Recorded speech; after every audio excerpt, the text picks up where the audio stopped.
నన్ను వదిలేయండి అని ప్రాధేయపడుతుంటే దాన్ని చూసి ఎంతో ఆనందంగా నవ్వారు. మిస్ బ్లాక్ ఉమెన్ ఎంతో కసిగా క్రూరమైన చూపుతో రామ్ దగ్గరకు వచ్చి, నా ప్రేమను నువ్వు స్వీకరించలేదు, నా బాధను అనుభవించు అని చెప్పి రామ్ చేతులను సుత్తితో కొట్టాలి అని అనుకుంది. కానీ ఈ బాధ నీకు సరిపోదు అని చెప్పి తను పొడవాటి మేకులను ఒక్కొక్కటిగా రామ్ చేతి వేలపై చాలా బలంగా దింపింది.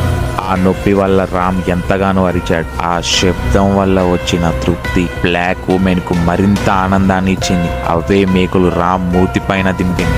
రక్తం ఏరులై పారుతుంది. చివరిగా రామ్ గుండెలపై ఒక కత్తితో బలంగా పొడిచింది. తన చేతి వేలతో ఆ గుండెను బయటకు తీసింది. ఆ గుండెను చూసి తను చాలా ఆనందంగా నవ్వింది. రామ్ ఎంతో బాధను అనుభవించి ప్రాణాలు వదిలాడు. బ్లాక్ మ్యాన్ అక్కడ ఉన్న లైవ్ స్ట్రీమ్ దగ్గరకు వెళ్ళి, ఈ స్ట్రీమ్ మీకు మానసిక తృప్తిని ఇస్తే మీకు ఏం చేయాలో తెలుసు. ఈ స్ట్రీమ్ ఇక్కడితో అయిపోయింది.